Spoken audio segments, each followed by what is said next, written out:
Hey Sheepies, welcome back to day 3 of the 30-day SFX challenge. If you guys are following me on Instagram, you know that I took a day as break because I could not figure out how to do an exposed bone.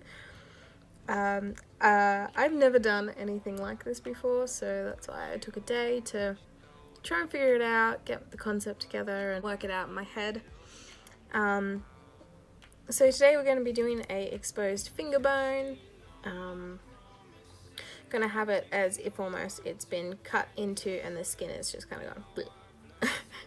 It's the best description I can really give. So today I'm doing an exposed bone, but I'm also joining today with day 5, which will be a simulated fracture.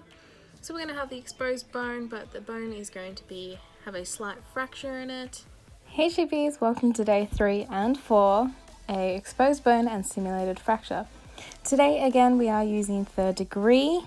You should know the drill by now. Mix equal parts A and B, make sure you don't cross-contaminate. Yeah, fun stuff. Now using a dark brown eyebrow pencil, I'm outlining where I'm wanting my edges of my wound to be. Now we're mixing our third degree together. Make sure to get it all mixed really well, scraping off the palette as we go. Now we're starting to put it actually onto our finger. Again, I'm using the side of my palette knife to place it down. Only using a small bit of third degree, and then I'm using the other side of my palette knife to blend my edges down. So I just built my third degree up until I got to a layer that I was happy with. As it started setting, I used the flat part of my palette knife to start pulling up my layers to create an uneven texture. Now we're creating the bone, and again I'm using third degree to create it, and I'm using the very point of my palette knife to round off the edges to give it a round, smooth appearance. And I just continue this until I've got a bone. Now here you can see the third degree is mostly set. I have put my little fracture in, and here I'm just refining how I want the bone to look. Again, using the very tip of my palette knife.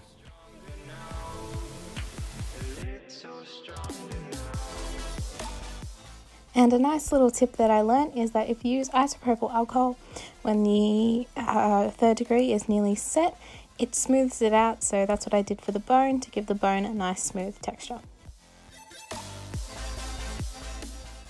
Next I'm going in with colouring, and I'm starting with a nice red irritated colour, all inside the wound but not on the bone.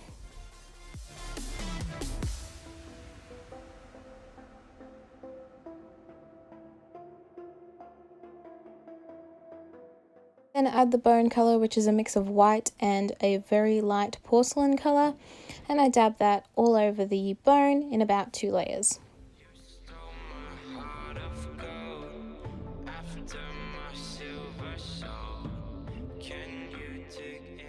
Here I'm really starting to layer the colours, so I'm going back in with my red and just deepening the opacity of it and going into all the deep crevices.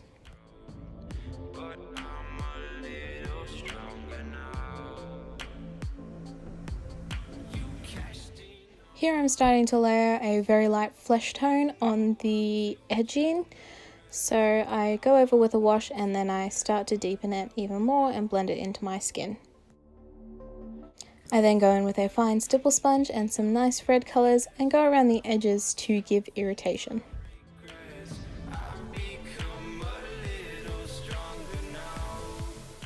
I then go in with a deeper purple red colour, and I put this inside the wound as well as on the edges to give the edges a more gory appearance.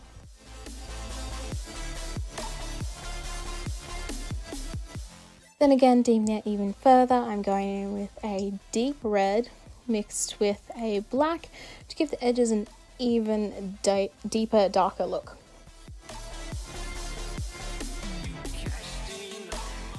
Now I'm finally starting to add blood. This is some jelly blood, which is like thick, kind of coagulated disgustingness, and I put that all throughout the wound to give it a juicier effect.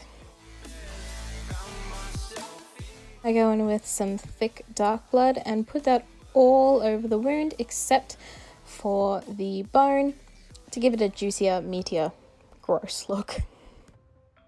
I then use my same stipple sponge that we used earlier, dipped in some of the blood, and I stippled that around the edges of the wound and on my fingers as well.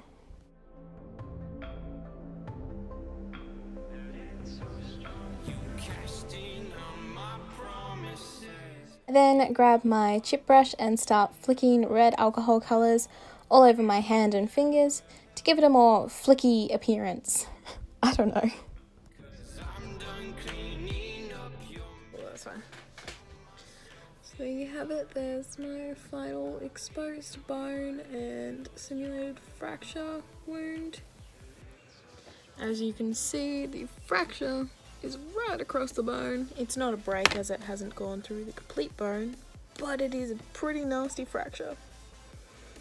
So that is my exposed bone. Look. So I just did a fashion shoot of my hand basically, and I forgot to slime the bone.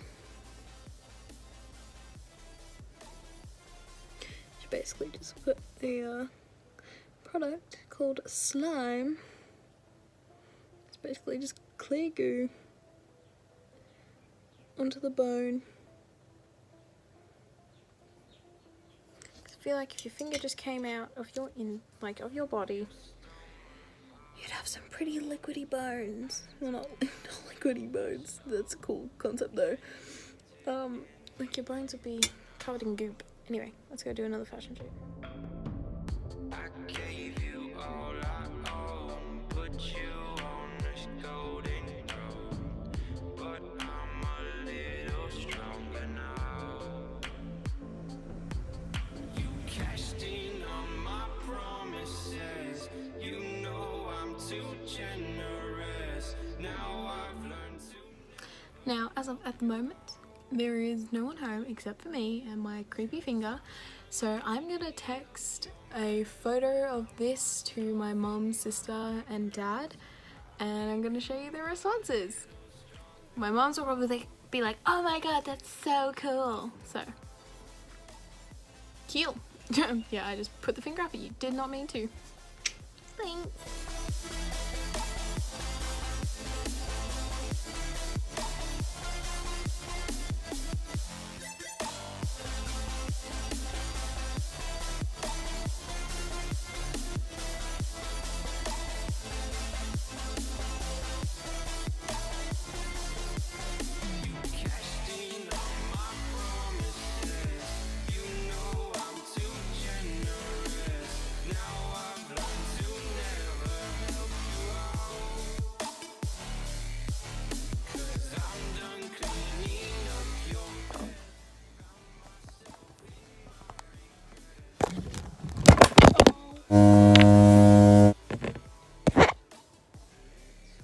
Oh my god, I got the 3rd degree in my phone. Oh, wasted so much 3rd degree just then. Oh my god.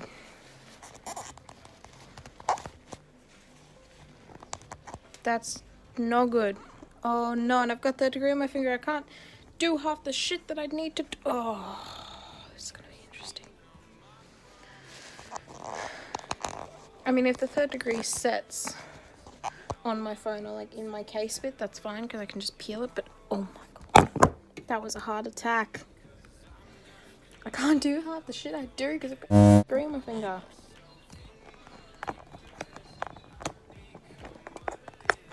Like, I'm legit struggling to do. Oh my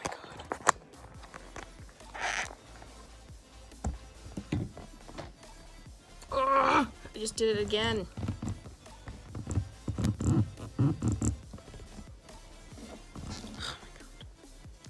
Fuck it. Okay, that's fine. I still have a lot of 3rd degree left. It's fine. Alright. Here we are. Doing removal. This one's the best part. Ugh. There you go. Ready? Whoa. And here you have a bone for your next adventures.